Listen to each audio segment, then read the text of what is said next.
I really need to stop doing my skincare routine right before updating vlogs because I look like the sweatiest, slimiest slug. But in fact, I am no longer the sweatiest, slimiest slug.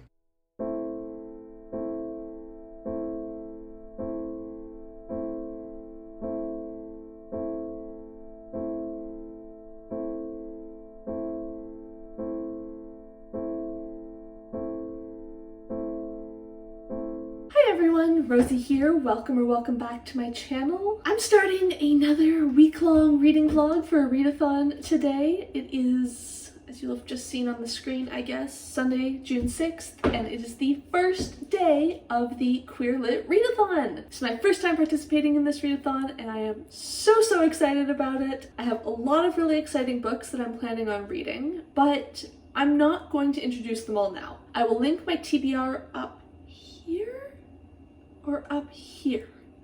I'm so bad at knowing what corner to point to on my phone. Anyways, I'll link my TBR if you want to watch that, but like you can just keep watching the video. I'm going to talk about them now. There's like 6 of them, so I'm not going to try and introduce them all, or this would be the world's longest vlog. We'll just introduce them as I read them. I'm actually about to start reading my first book right now. It is Another Brooklyn by Jacqueline Woodson. This is a novella, I guess. The audiobook's only 2 hours long, so I don't think I can call it a novel, but it's a story about some young girls who are growing up in Brooklyn in the 1970s, and I think like where their lives end up in the future and like what's going on with them. I don't know too much about this book, but I've heard amazing things about Jacqueline Woodson's writing, and apparently there's an unexpectedly queer element in this book, so I want to find out what that is. Like I said, the audiobook's only 2 hours, so I'm almost hoping I can listen to it all today. I'm gonna start right now while I make us some waffles for brunch.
Baking cookies in the middle of a heat wave is probably not the recommended dessert of choice. Probably should have just gone to buy some ice cream or made like a cold fridge dessert. But I had aesthetic plans and I was not going to let a Humidex of 38 stop me from making rainbow cookies for Pride. Like, some things take priority here. I've listened to over an hour of Another Brooklyn, and I think I'm starting to get a feel for the book. I didn't really know what to expect in terms of style or like content even. It's telling the story both of this woman's experience just after her father dies and her reflection on her childhood at the same time, and her experience moving to Brooklyn as I think an 8-year-old, and then the friends she made and what it was like being a preteen in the 1970s in her neighborhood. And it's kind of brutal in a lot of ways, like the awful things these girls experience. It's not written explicitly, but there's some very heavily implied sexual assault. Actually, the sexual assault is written explicitly, not like descriptively, but it's definitely included. There's implied rape. The lack of safety that these girls experience in their lives, it's just awful. I'm going to start reading Last Night in Nuuk by Niviaq Korneliussen. This sounds fascinating. It's a story novel about 5 youth in Greenland. I think they're in like their 20s. That's the impression I got from the description, but we'll see. And they're sort of figuring out what it means to be an adult and what their identities are and who they are as people and how they relate to other people and stuff. And each chapter is told from a different perspective, so you might see the same character but from like their perspective and like a friend's perspective or different stuff like that. It sounds awesome. It sounds really fun and also possibly dark. We'll see. We'll find out. But I'm going to start reading that now. I have finished Last Night in Nuuk. I had to take actually not that brief interlude to make and eat hamburgers and do the dishes and stuff, but I've had such a cozy late afternoon, early evening, and maybe it's just that it's a beautiful day and it's a nice Sunday afternoon and I'm just feeling positive about the world, but I loved this book. Feel like this is a book I'm going to want to reread. I feel like this is a book that I want to think about and discuss. So like everyone, please go pick up this book and read it so we can talk about it. Is that too much to ask? Yes, it is.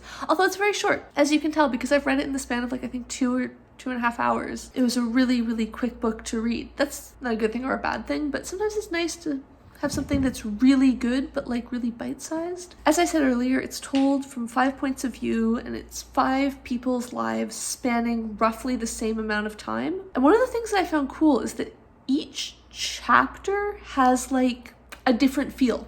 And not just in terms of like the way the narrator speaks, like the format that things are written in, the way things are presented changes chapter to chapter, which I thought was really neat. And yeah, it's about 5 young people, definitely 20s, like early to mid 20s type coming of age, figuring out who you are, figuring out how to be an adult type age, navigating relationships type stuff. And they're just, living their lives that are all very interwoven.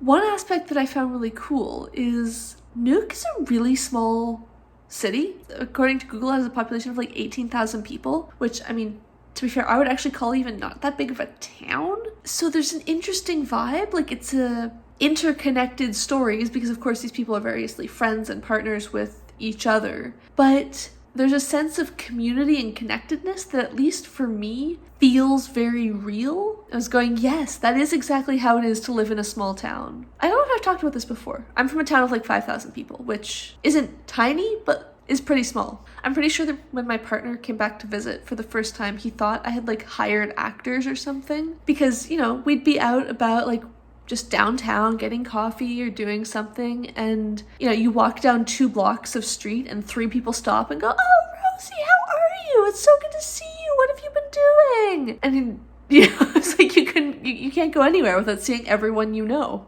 And that sort of element, like, for me, it made the interconnectedness of it feel very relatable. Because obviously there are complex interconnected communities within cities, but for me, I'm far more familiar with that type of vibe in a small town. So I just thought that was so cool. I feel like I've been rambling for like 4 minutes about this book now, and I don't know if I've said anything useful. Oh, one last thought I wanted to say about this book is this is not what I would call a queer joy type of book. So if that's what you're looking for, this is probably not a good pick. It's 5 people who are, I'm trying to remember. They're all queer in one way or another. And all of them are kind of at a messy point in their lives and just at a point of like things are not going well. They're trying to figure out how to be people and adults and live their lives and what their lives should look like and how they want to relate to people and stuff. And they're all sort of at the point where in different ways they're making mistakes or feeling like they're making mistakes, or just like it's not a joyful book, if that makes sense. But it was very good and very interesting, and a lot of the things that these people are going through, whether or not they're ones that I've felt myself or that sort of thing, it does feel very real. And it feels these are actual things that people grapple with, and actual people make mistakes, and actual people don't handle all of this perfectly and gracefully, and sometimes it is messy. So the way it was portrayed did accurately represent that, I think. I've added another 2 minutes of video, and I don't know if I've said anything more useful, so I should probably stop talking. One last quick addition about Last Night in Nuuk. It's now actually like 20 minutes later, and I've been writing up my thoughts for my wrap-up and marking it as read, and I just saw on the story graph that this one has really mixed reviews. Some people really like it, for example me, but other people gave this a really low rating and really didn't like it, so now I'm curious. If any of you have read it, what did you think? And if any of you do pick it up, I'm interested to hear what you think. Will you feel the way I do, or are you guys also going to feel like this is a 2-star book? I need to know more. I almost want to watch a negative review, but I know that'll just make me angry and unhappy, so I probably won't. But I almost want to.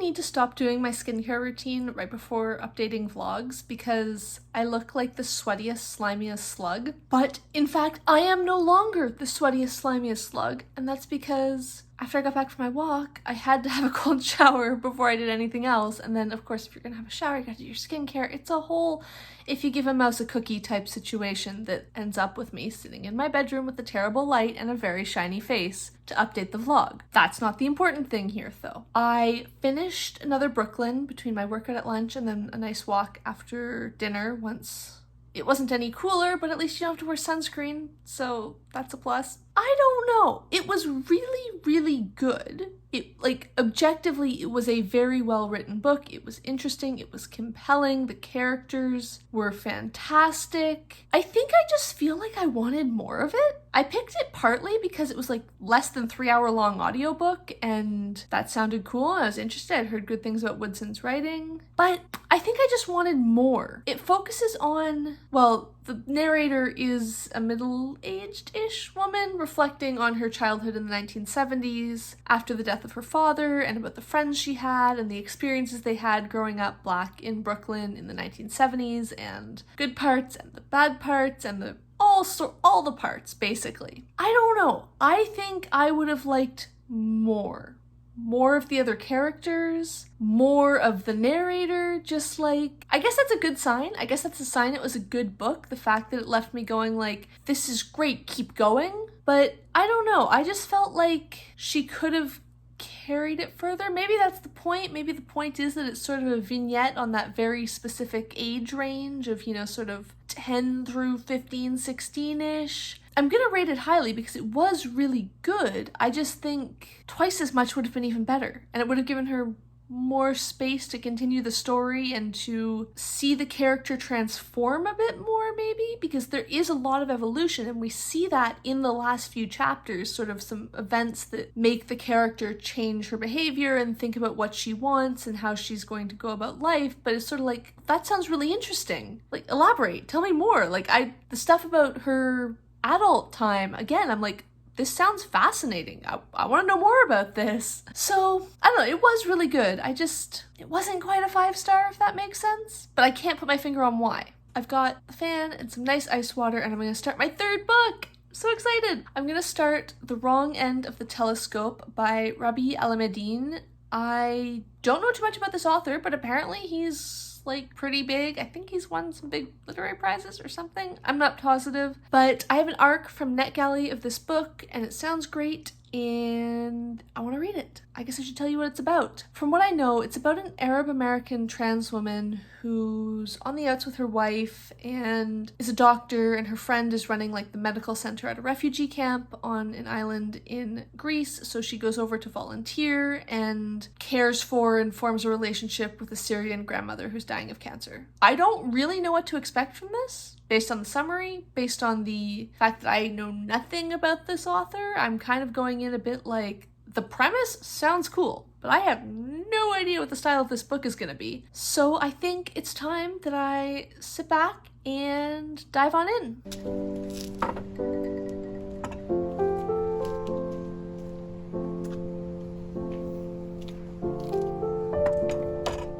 We all have those days sometimes where we just finish work at 4:30 in the afternoon, sit down, and then you look up and you realize it's midnight, and somehow you've been watching Dr. Day in the Life vlogs for 8 hours? Not just me, right? Well, Tuesday was one of those days for me, and that means that it's Wednesday evening and it's time to get back on track. I read nothing yesterday, which puts me a bit behind. We'll get to that. But before we get to the fun stuff, reading, we've got to deal with the also fun stuff.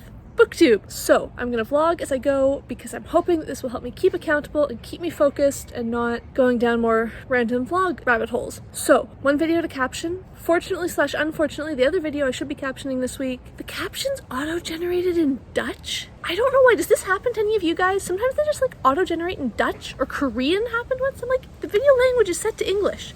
Why would you auto-generate Dutch captions? So I'm not going to caption that one because doing it entirely manually just takes way too long. Caption one video, I've got to do descriptions and thumbnails for 2 videos. Then I need to film a short little clip for Amrita's 1-year celebration video. I hope it's okay that I'm mentioning that. I'm sure it is. If it's out by the time this vlog comes out, I will link it down below. If it's not, you'll find it on her channel when it comes out, so make sure you go subscribe to Amrita. And that's, okay, it's actually not so bad. That doesn't sound so scary when I put it like that. We're just gonna get to work. I've got some nice cold pasta salad because it's 30 degrees and like, sure as fuck not eating anything warm. Some ice water. Let's get to work so that we can get to the reading, which should be really fun later.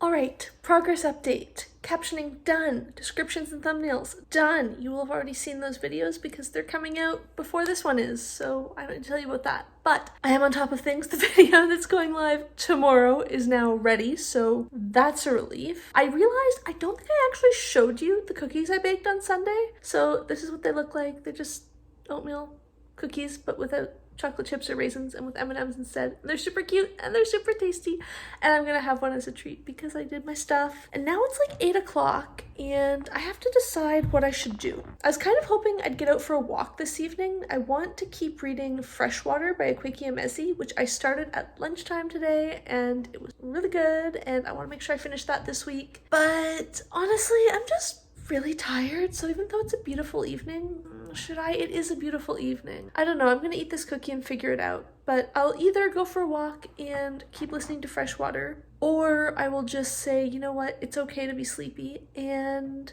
get like, not cozy because it's still quite hot out and I don't want to be like wrapped up in blankets, but get comfy and keep reading The Wrong End of the Telescope, which I started on Monday. I've read a quarter of the book and I'm hoping to finish it tomorrow. So my stretch goal for tonight is to read half of the book. Not to the halfway mark, but 50% of the book. I really enjoyed what I read on, what was that day? Monday. I just said, oh my goodness, you can see that I have no brain today. So I really enjoyed the first quarter and I'm kind of optimistic. It should take me like, I don't know, just over 2 hours to read another 50%, and that seems doable. That could be good. But even if I can just read like half of what's left, so I can't do math in my head like that.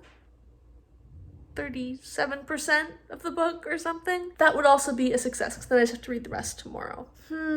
Which do I want to do? I kind of feel like I'm going to have more opportunities to work Freshwater in over the rest of the week. So I think I'm going to read The Wrong End of the Telescope. I really want to make progress on that and just like get into it now before it's too late, because I don't want to sit down with it at like 9:30 or 10 and feel like, oh my god, I want to try and read 2 hours, but I'm so tired. I'd rather sit down now and read 2 hours. You know how some people are plagued by monsters who live in their dryer and eat socks? I think my life is plagued by a monster that eats up evening time. I think this might be a common infestation to adulthood, but I last checked in at 8 and I was like, it's 8. I'm gonna read for like 2 hours and then it'll only be 10 and like, it's totally fine. And yet here it is and it's 11 and I've only read for an hour and a half. Where did an hour and a half of my evening go? What happened to it? Someone knows how to get rid of these monsters. Please tell me. I did enjoy the hour and a half that I read, though. This book is far more readable than I was expecting. It sounded like it was quite literary fiction, so right off the bat I was kind of like, oh, is this going to be too much for me? Am I going to be able to understand this? And it's about a refugee camp and a doctor not working in the, sort of working in the camp, but also just learning about the situation. It's hard to describe. I don't know how to put this into words. But basically, it's about a lot of people in a very bad situation and going through very difficult times in their lives and fleeing from even worse situations. So I thought it was going to be one of those books that's good, but kind of hard to make yourself read, and that is not the case. It's also really interesting because we're getting sort of back and forth between Mina's experience on the island of Lesbos at this refugee camp, working with these refugees, and also sort of her backstory and key moments in her life and how she came to be where she is. I get the sense that we're working up towards some sort of almost breaking point in her life or critical moment, but I don't know what that is or how it's going to come into play yet, so that's really fascinating as well. However, I am very tired because I did not sleep enough last night, so I'm going to get ready for bed, and I guess I'll try and finish this tomorrow. Maybe tomorrow I'll be more successful. Fingers crossed.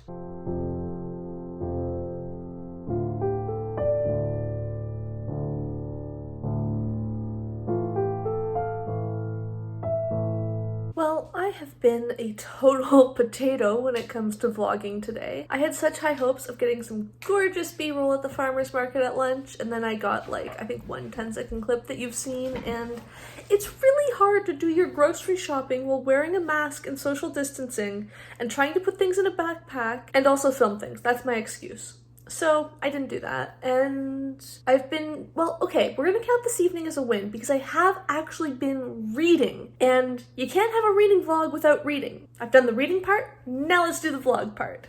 I just finished The Wrong End of the Telescope, and oh my goodness, I don't know what to make of this book or how to process it. It's one of those books where, I know I said this about Beloved in my last reading vlog, but I want to go and watch reviews of this, which might be tricky because it has not actually been released yet and does not come out until September. But if any of you have read it, talk to me down below. It might still be available on NetGalley too, so if it sounds interesting, request it and then let's discuss. I talk a lot on this channel about narrative nonfiction and nonfiction writing that really has a story feel and where the events are communicated in a way where you feel like you're reading a plot, not just facts. This book was fiction, but simultaneously incredibly beautifully narrative, gorgeously written, not just collection of facts, but also felt like it could be narrative nonfiction. And I say that as the highest praise. You guys know me. I love that type of book. So to read it from the novel side instead of from the nonfiction side is fascinating. I don't think I mentioned earlier, there's certain chapters in this book where the narrator, it's first person narrated by Mina, the doctor character. But in certain chapters, she's addressing you, and it's not totally clear to the reader from the beginning who you is. But over time, we realize that it's sort of, I think, a semi-author self-insert character. I don't know enough about Alameddine to know how strictly self-insert this character is. There's this character who's involved in the story, who's on site on this island, who's going through stuff of his own, who's fully participating, who feels like he might be at least in part inspired by the author and his own experiences. And in the back, in the acknowledgements, it talks about how the author did interview a lot of Syrian refugees and learn their stories and want to communicate their stories. So I wonder if, not that any of the people who show up in this book are necessarily one-to-one representations of real people that the author interviewed, but whether they might be very much inspired by and grounded in the various people he talked to. I don't know. This is speculation. I need to do more reading. I should really do that reading before I do these vlog updates, shouldn't I? But that would be prepared and sensible of me, and at least when it comes to reading, I am neither, so we're gonna get what we're gonna get. It's been a fantastic book. I no idea how I'm gonna write a review about this or talk about it in a wrap-up, but it was incredible, and I'm so glad I read it. I'm so glad I prioritized it because I think this is one of those books that I could have easily put off for a long time. It was the perfect example of, yes, there is some incredible emotional content in this. Yes, there is some incredible thought-provoking and self-reflection-provoking content in this, but also it is a fantastic book that is fantastically written and was enjoyable to read despite that. I'm really glad I did that, and I guess I should start another book now.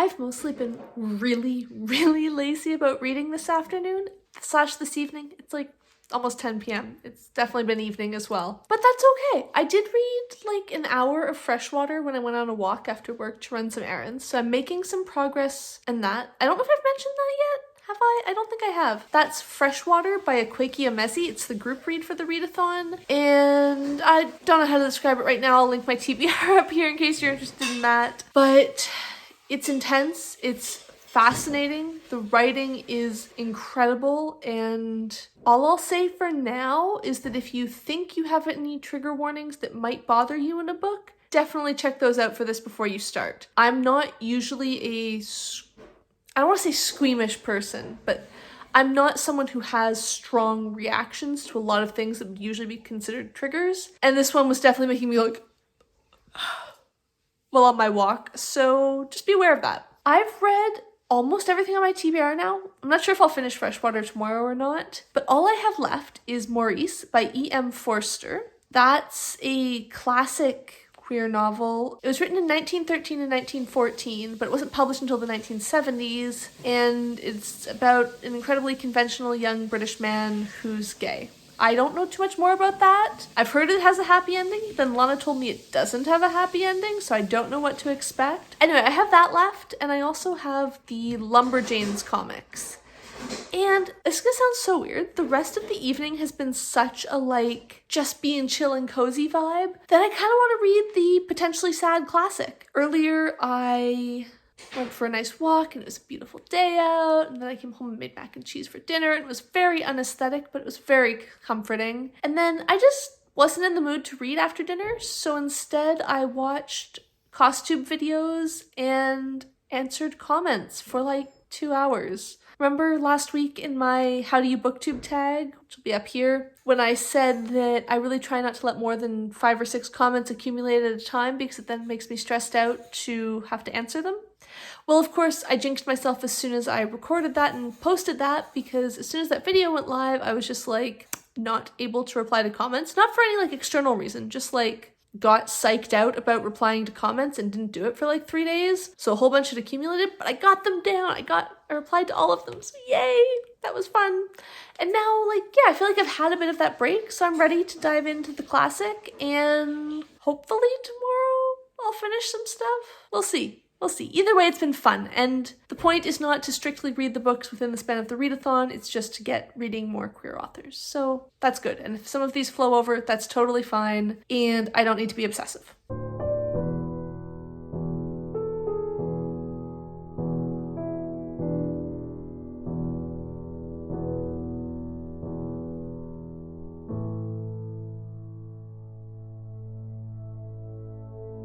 I have been such a bad vlogger today. It's like halfway through the afternoon and I have not updated at all. To be fair, I haven't done anything very interesting. Just, the usual Saturday morning cleaning, and I did read a bit before lunch, so I'll talk about that in a second, and then had a super exciting video call that more information about that will come soon. I'm just gonna sit down and try and read now. I've read like 100 pages of Maurice, so I've read over a third of the book, and I think I can finish it this afternoon. I'm really hoping to finish it this afternoon because I'd really like to watch the movie tonight. I thought that'd be a really fun way to end the vlog. So I'm really hoping that this afternoon I will have time to finish Maurice, hopefully read one of the Lumberjane comics. I figure if I read even one volume, that's enough, that counts. I think that should be doable. I think that's possible, so I'm gonna settle in and read. I don't know how I feel about Maurice yet.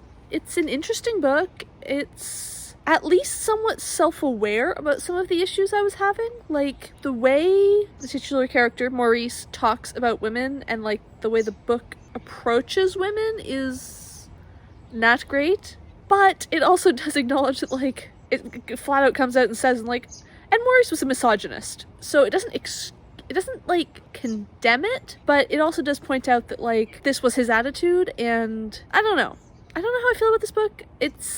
It's a weird one to read because on one hand, Maurice is kind of insufferable. He's kind of a little shit. But on the other hand, I just don't know yet. I don't know, so I need to keep reading. And let's do that now. All right, I finished Maurice, and I don't know how I feel about this book. I mean, I think I enjoyed it. It was interesting, but I don't think it's a book that I would have chosen to read for fun. I appreciated the content.